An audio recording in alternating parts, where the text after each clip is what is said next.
Hello everyone, welcome back to another lecture of medieval Indian history. तो देखिए, आज हम गुर्जर प्रतिहार्स पढ़ने वाले हैं। ठीक है, इससे पहले हमने पाल डायनेस्टी कवर कर ली। ठीक है, राष्ट्रकूट डायनेस्टी कवर कर ली। ठीक है, हम क्या पढ़ रहे हैं अभी? हम पढ़ रहे हैं अबाउट द ट्राइपार्टाइट स्ट्रगल। ठीक है, ट्राइपार्टाइट स्ट्रगल के बारे में बता चुकी हूँ। ट्राइपार्टाइट मतलब क्या होता है? थ्री। ट्राई मतलब थ्री एंड पार्टाइट मतलब पार्टीज। तो थ्री पार्टीज का स्ट्रगल है। इसमें कौन कौन इन्वॉल्व है? पाल डायनेस्टी है, राष्ट्रकूट डायनेस्टी है, और तीसरी कौन सी डायनेस्टी है जो आज हम पढ़ने वाले हैं? गुर्जर प्रतिहार डायनेस्टी। ठीक है, तो पाल डायनेस्टी, राष्ट्रकूट डायनेस्टी अगर आपने नहीं पढ़ी है तो चैनल पे वीडियोस हैं और आप उनको देख लीजिएगा। आज हम पढ़ने वाले हैं गुर्जर प्रतिहार्स के बारे में। ठीक है, चलो स्टार्ट करते हैं।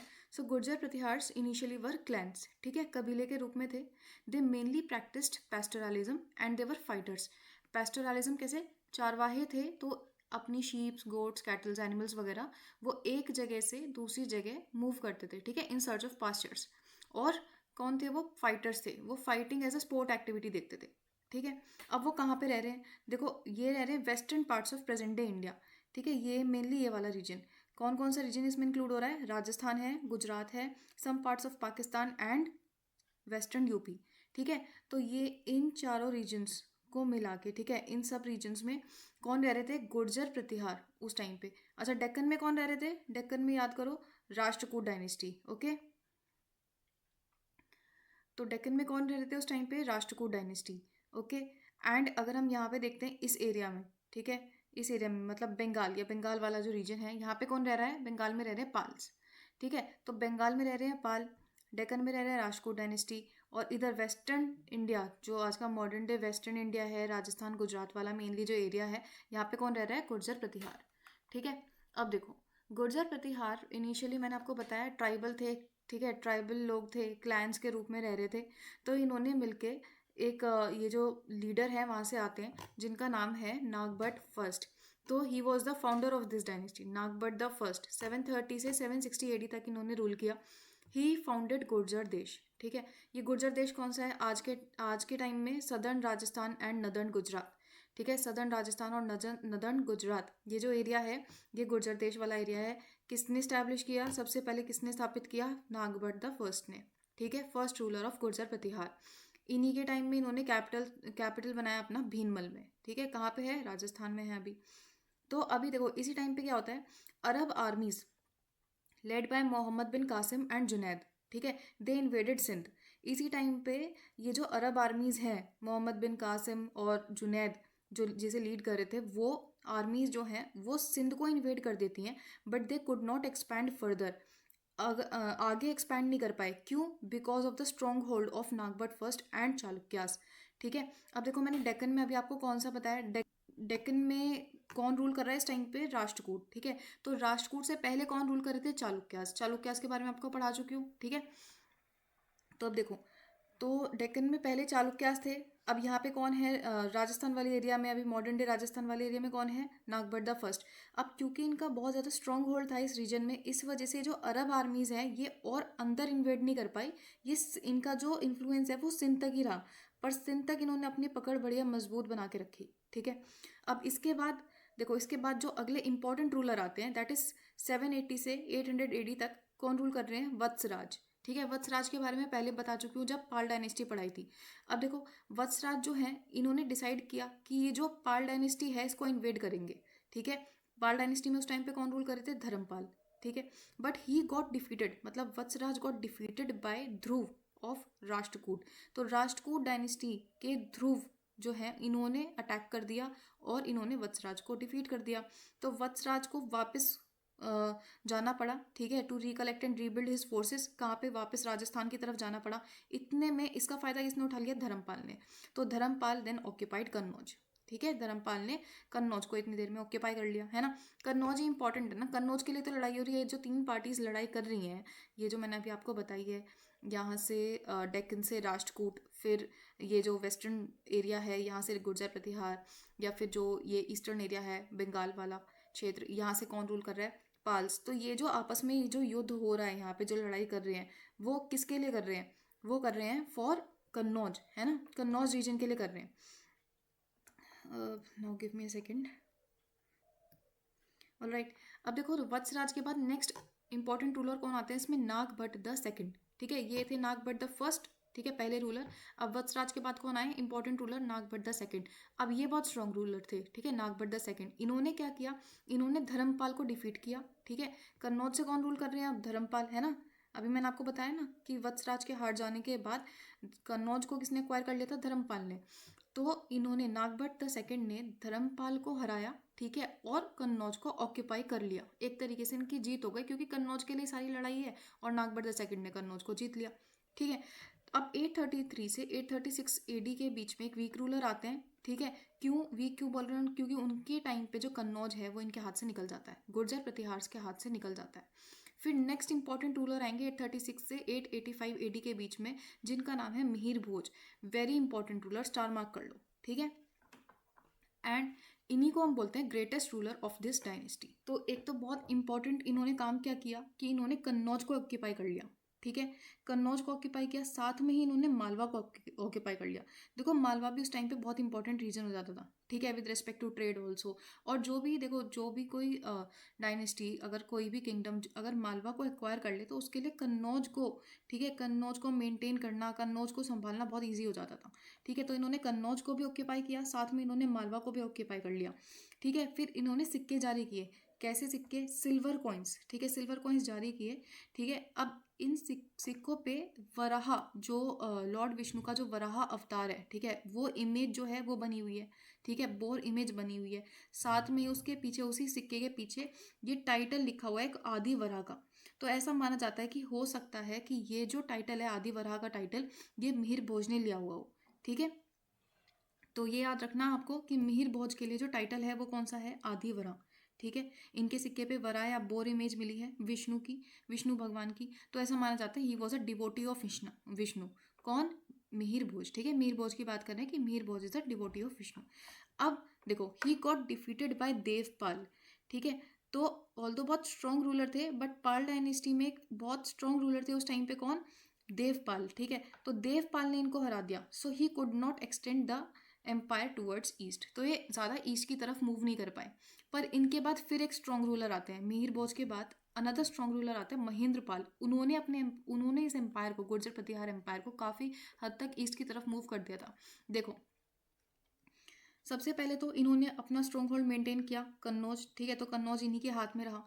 दूसरा, अब देखो, इन्होंने राष्ट्रकूटों को भी हरा दिया। He defeated Rashtrakut and captured Kathiawar. तो काठियावाड़ जो रीजन है, ठीक है, अब जो गुजरात में है, वो रीजन किसके पास चला जाता है? वो रीजन गुर्जर प्रतिहार के पास चला जाता है। किन से लिया गया है ये रीजन? ये लिया गया है राष्ट्रकूटों से। तो राष्ट्रकूट को किसने हराया? जैसे कि मैंने आपको बताया, महेंद्रपाल द फर्स्ट, ठीक है। अब एक और देखो इंटरेस्टिंग सी बात है, जो मिहिर भोज है ना, इससे पहले किसी ने भी पाल एज अ टाइटल नहीं लिया नाम में, ठीक है। पाल जो है वो पाल डायनेस्टी के रूलर्स का जो टाइटल है वो है, ठीक है, मतलब उनके रूलर्स के नाम में लगता है Pal. Mihir Bhoj although got defeated by Devpal, पर उन्होंने अपने बेटे का नाम जो है वो महेंद्रपाल रखा, ठीक है। तो ये बहुत इंटरेस्टिंग सी बात है इसमें। फिर देखो, he extended his territory to Magadh and north Bengal. तो देखो, अब इन्होंने अपनी टेरिटरी ईस्ट की तरफ मूव कर दी, मगध तक पहुंच गए, ठीक है, नॉर्थ बंगाल तक पहुंच गए। इन्होंने पंजाब, अवध वाले रीजन्स को भी एक्वायर कर लिया, है ना। पर इनके टाइम में कुछ टेरिटरीज पंजाब की जो है वो कश्मीर के राजा के हाथ में चली गई। He lost some territories of Punjab to the king of Kashmir, ठीक है। तो देखो, इंपॉर्टेंट बात क्या है, रिवाइज भी करवाऊंगी वैसे मैं अभी। देखो, इंपॉर्टेंट बात क्या है कि जो महेंद्रपाल है, इन्होंने अपनी टेरिटरी जो है ना वो ईस्टवर्ड्स मूव कर दी थी। मगध, नॉर्थ बंगाल, ये जो रीजन्स हैं वो इन्होंने एक्वायर कर लिए। फिर ईस्टर्न पंजाब, अवध वाला रीजन इन्होंने एक्वायर कर लिया। कन्नौज पे तो अपना स्ट्रॉन्ग होल्ड बनाया वही था। राष्ट्रकूट को भी डिफीट कर दिया, ठीक है। तो ये महेंद्रपाल से रिलेटेड इन्फॉर्मेशन है। मिहिर भोज से रिलेटेड आपको बता दिया कि इन्होंने मालवा को, इंपॉर्टेंट ये कि इन्होंने मालवा को कैप्चर कर लिया। कन्नौज तो इनके हाथ में आ ही गया, वापस इन्होंने कन्नौज को भी ऑक्यूपाई किया, मालवा को भी ऑक्यूपाई किया, ठीक है। और फिर इन्होंने एक टाइटल लिया आदिवरा। क्यों? क्योंकि ऐसा माना जाता है कि शायद वो विष्णु भगवान के डिवोटी रहे होंगे, ठीक है। फिर but he got defeated by Devpal, ठीक है। तो देवपाल ने इनको हरा दिया, ठीक है। Although he was very strong ruler, but he got defeated by Devpal. फिर उनके सन आए महेंद्रपाल द फर्स्ट, ठीक है। तो इस वजह से देखो, मिहिर भोज के बाद महेंद्रपाल को याद करना बहुत ईजी है, क्योंकि ये इस तरीके से याद कर लेना कि Mihir Bhoj was defeated by Devpal, but still उन्होंने जो अपने जो बेटे हैं उनका नाम क्या रखा? महेंद्रपाल। सो अब महेंद्रपाल के बाद जो नेक्स्ट रूलर्स आते हैं, ठीक है, 909 से 1036 AD, जब तक कि इनका एम्पायर पूरा खत्म हो जाता है, ठीक है, तब तक जो रूलर्स थे वो बहुत वीक रूलर्स थे, तो इनके बारे में ज़्यादा पढ़ना नहीं है। जो मेन इंपॉर्टेंट जो इन्फॉर्मेशन हमें पढ़नी थी with respect to your exam, वो हो चुकी है। नागभट्ट द फर्स्ट पढ़ लिया हमने, फिर वत्सराज, फिर नागभट्ट द सेकंड, मिहिर भोज, महेंद्रपाल, ठीक है।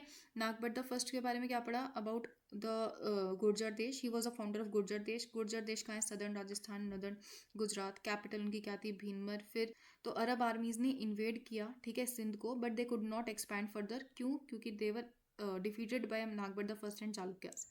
फिर वत्सराज जो है, उनके टाइम में क्या हुआ? तो वत्सराज के टाइम पे क्या हुआ? वत्सराज के टाइम पे जो कन्नौज है वो किसने एक्वायर कर लिया? धर्मपाल ने एक्वायर कर लिया। धर्मपाल कौन सी डायनेस्टी के थे? पाल डायनेस्टी के थे। फिर नेक्स्ट नागभट्ट द सेकंड आते हैं, फिर उन्होंने दोबारा से कन्नौज को एक्वायर किया। नेक्स्ट इंपॉर्टेंट रूलर मिहिर भोज, उन्होंने जो कन्नौज को तो उन्होंने अपना स्ट्रॉन्ग होल्ड बना के रखा ही है कन्नौज पे, बट साथ में मालवा को भी एक्वायर किया। फिर विष्णु भगवान से रिलेटेड जो इंपॉर्टेंट इन्फॉर्मेशन है वो बता दी। फिर महेंद्रपाल, महेंद्रपाल से रिलेटेड ये कि इन्होंने अपना एम्पायर है, उसकी जो टेरिटरी है वो ज़्यादा से ज़्यादा उन्होंने एक्सटेंड करी, ठीक है। अब देखो गुर्जर प्रतिहार से रिलेटेड हमें इन्फॉर्मेशन मिलती कहाँ पे है? देखो गुर्जर प्रतिहार जब रूल कर रहे थे इस एरिया में, राजस्थान मेनली, जो राजस्थान गुजरात वाला एरिया है यहाँ पे रूल कर रहे थे, तभी कुछ अरब ट्रैवलर्स आए थे, ठीक है। तो अरब ट्रैवलर्स के अकाउंट से हमें गुर्जर प्रतिहार की जो इन्फॉर्मेशन है वो मिलती है। तो सबसे पहले तो देखो जो इनकी कैवलरी के बारे में बात हुई, ज़्यादातर जो ट्रैवलर्स आते थे वो इनकी कैवलरी जो है उसकी बहुत तारीफ़ करते थे कि इनके जो घोड़े हैं वो बहुत अच्छी नस्ल के हैं, ठीक है, इस तरीके की बात करते थे। तो मेनली वो एक तरीके से अपनी तारीफ़ कर रहे होते थे। रीज़न बीइंग कि ये जो गुर्जर प्रतिहार है, ये जो घोड़े हैं, ठीक है, हॉर्सेस ये इंपोर्ट करवाते थे सेंट्रल एशिया एंड अरेबिया से, ठीक है। तो मेनली वो अपन ही घोड़े की तारीफ़ कर रहे होते थे, तो ऐसा माना जाता है। फिर नेक्स्ट जो इम्पोर्टेंट जो ट्रैवलर आया था इस टाइम पे वो है अल मसूदी। तो ये याद रखना, अल मसूदी 915 AD में आया, ठीक है, भारत में। He was a native of Baghdad, ठीक है। अब देखो अल मसूदी ने जुज्र की बात की, जुज्र, और ऐसा बोलते हैं कि it was a corrupt version of Gurjar, ठीक है। तो जो जुज्र है वो क्या है? गुर्जर, ठीक है। तो गुर्जर देश जैसे उन्होंने, किन्होंने बनाया था? नागभट्ट द फर्स्ट ने, ठीक है। तो जुज्र क्या है? Incorrect version of Gurjar. फिर अल मसूदी के ट्रैवल अकाउंट से हमें पता चलता है अबाउट बौरा, ठीक है, बौरा। अब काफ़ी ज़्यादा इसको स्टडी करने के बाद ये पता चलता है कि जो मिहिर भोज हैं यही बौरा हैं, बौरा। क्यों? रीज़न बिंग, क्यों ये जो मिहिर भोज हैं इन्होंने एक टाइटल रिज्यूम करा था वराह का, वराह या फिर आदि वराह, और ये भी ये बौरा भी एक करप्ट वर्जन है वराह का, ठीक है। फिर अल मसूदी ने गुर्जर प्रतिहार की टेरिटरी के बारे में बताया। इन्होंने बताया कि करीब 1,80,000 गांव, सिटीज़, रूरल एरियाज़ जो हैं वो इस टेरिटरी में आते हैं। इसका एरिया बताया कि 2000 इन किलोमीटर्स इंटू 2000 किलोमीटर्स, ठीक है, करीब 4 मिलियन स्क्वायर किलोमीटर्स का इनका एरिया रहा है, ठीक है, जो कि आज के भारत से बहुत बड़ा है। तो ये भी इनकरेक्ट ही लगता है। फिर आर्मी के बारे में बताया कि 4 डिविजन्स थे आर्मी के, ठीक है, और हर डिवीजन में 7 लाख से 9 लाख करीब तक का लोग थे। तो इसका मतलब ये हो गया करीब 36 लाख, ठीक है, 36 लाख लोग, विच इज़ एग्जैजरेटेड नंबर माना जाता है, ठीक है। फिर इन्होंने बताया है कि इनकी आर्मी में करीब 2000 एलिफेंट्स थे। They were having the best cavalry, ठीक है। तो ऐसी इन्फॉर्मेशन कहाँ से मिलती है हमें? ये मिलती है हमें अल मसूदी से, ठीक है, अल मसूदी के ट्रैवल अकाउंट से मिलती है, ठीक है। तो इतना ही पढ़ना था गुर्जर प्रतिहार्स के बारे में, and this was all the important information with respect to the Gurjar Pratihar dynasty. यहाँ पे हमने रूलर्स के बारे में भी कवर कर लिया, ठीक है। फिर ओरिजिनली कौन थे, ठीक है, क्लाइंट्स थे, फिर क्या इनका ऑक्यूपेशन था, कहाँ से थे ये, और कौन कौन से इंपॉर्टेंट रूलर्स हैं इस टाइम में, और इनकी इन्फॉर्मेशन हमें कहाँ से मिलती है, यही सब हमें जानना था विद रिस्पेक्ट टू गुर्जर प्रतिहार। तो आज के लेक्चर में इतना ही। आई होप कि ये लेक्चर आप सबको पसंद आया। Do share your feedbacks in the comment section below, and ठीक है, फिर मिलते हैं in the next lecture. Okay, bye, जय हिंद।